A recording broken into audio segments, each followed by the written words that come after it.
Good to see you as well. I just look at this screen and my heart just swells up to see so many hundreds of people. And I know how many people are reading and looking at it afterwards that just care, that just want to show up, that just want to connect in another way, another connection, another session to hear. Richard, thank you for your insights and everything you said. And I'm just Saul to answer. I don't speak for the land of Israel as a whole or for the IDF, but everybody that we've spoken to on the ground here, at various levels, from the person at the gate all the way to top generals. The IDF is strong, and the IDF morale is very high with the soldiers. Anywhere that strategically is planned to go to is gone to, and there's a very high success rate in missions. Not 100%, obviously there's no such thing. So very, very, very strong, all the way from the front, all the way to the back. So we should all be very encouraged by that. And I want to take, for the few minutes that I'm allotted here in this call, as I want to be conscious of everybody's time, is to maybe talk a little bit what's going on from the border inward. It's not foreign to anybody that October 7th, there was chaotic. I mean, there's so many more and more detrimental words that we can use for the situation, but chaos is what was going on.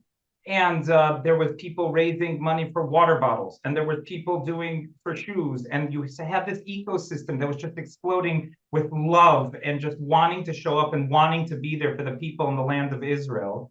And slowly but surely, the larger players in the game, spearheaded by Jewish National Fund USA, said, wait a minute, let's be strategic about our investments and how we do things. And then as the weeks went on, I want to say there's somewhat of a controlled chaos.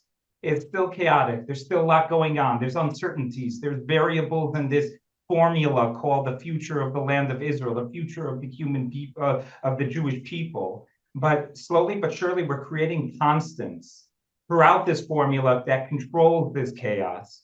And then you can create a strategic, not only thinking, but implementation. From October 8th already, we were thinking strategically, but then it took us a little time to continue and build off that thought process to also implement strategically. On the ground, the country and the directorate that's leading the rehabilitation of the Western Negev came out with a 217-page document of a 5-year plan of how they're going to rehabilitate Israel. Now, I love the land of Israel, the government of Israel. I believe that we are going to be in future and better places. But right now, there is a gap in strategic planning forward and implementation of today. There are people that want to move home. There are people that want to feel safe while moving home. There are people that want to move home to a more beautiful Western Negev. And today, those answers need to be given to them. So we are working in conjunction with the governmental plan, but filling the gaps along with others on the ground to create a hospitable place in the Western Negev for those that want to come home and to come to a more prosperous part of Israel. So just some examples of what we're talking about in long term. If we are working and trying to create a more resilient people, we're talking about resilience centers and psychological treatment. And how is Jewish National Fund moving that along? In regards to, there are a lot of variables coming from government funding and other individuals that might have said they would help. And what we are doing on the ground at many of the cross-border regional initiatives is telling the councils, the municipalities, the people, the communities, count on us. Let's move forward with planning. Let's move forward with the tenders and getting the contractors and getting the people to start building. Because without that, and if we wait for everybody else, we are going to push the beautiful return to the Western Negev, a safe, hospitable place, a year and a half forward. So I think the key role, if I can mention and take that 30 seconds to mention it, is that we are on the ground creating a construct that enables the individuals that want to be empowered, that want to return, that want to have a better life in their homes in the Western Negev, and giving them that helping hand, saying, don't worry, we know you don't know how to fund this initiative or that school or that fire station or that emergency response center or that home or that infrastructure for a continuation expansion of your community to house new residents. We know you don't know how to fund it 100%, but we're behind you. We'll help you find it. We'll help you do it. We'll be first in with you. It's taking that risk There is the controlled chaos of so many people around us that want to help. I think what sets us aside and what we can all, the hundreds of people on this call, can be proud of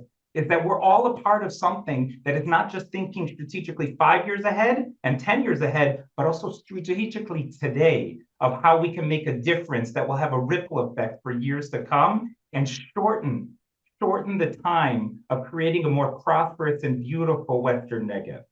Now, one of the things, and this is just a moment from yesterday that I'd like to share and then open it either for questions or continuation, is that we were in a community that next week, over 300 of Jewish National Fund USA volunteers through our missions are going to be going into and completely giving it a facelift, painting the sidewalks all the way to creating shelters, to the schools, to the informal education, to the kindergarten, all the way to their home shop that one of the founders of the Moshav runs and sells the kids icicles after they get home from school.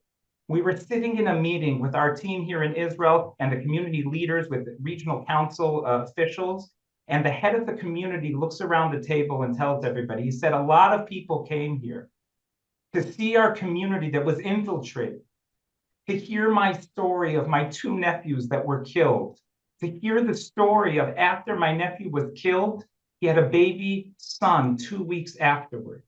Everybody heard, everybody cried because you can't not.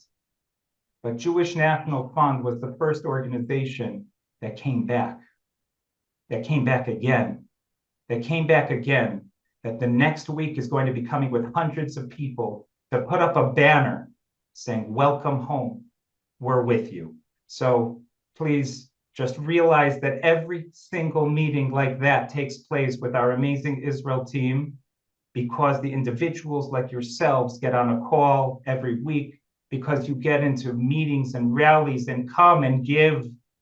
Because of you guys, we're able to go into those and continue going back to these communities. Don't take your foot off the gas. It's more important than ever to continue giving, because now is the money time. Now is the pivotal moment that people are thinking, should I return home? I don't know what's going to be. Now is the time where we can make the biggest difference and impact than ever before. So if I can leave you with that, that is what we should all walk away with. Thank you. Toda rabah, everybody. I appreciate you giving me your time.